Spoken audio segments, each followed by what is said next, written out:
Parang kung walang pinagkaiba sa pumasanas, yan mo na yung sin.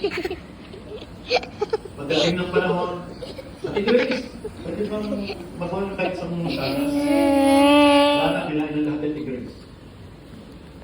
Diba? Tangkay na lang Ate Grace natin. Minsan naman, may kagat pa. Yung kalahati, kinuha na ni MJ. So, ang kalahati na Ate Grace natin. So, ganun po, dalhin nyo ng buo ang isang, ng buo ang isang bahagi. No? So, hindi na dapat na tayo ay pag nakawa natin. Bakit sabihin natin ay, Pastor, pag-usapan nyo. Love, ito naman ay kay Lord, okay na ba sa iyo?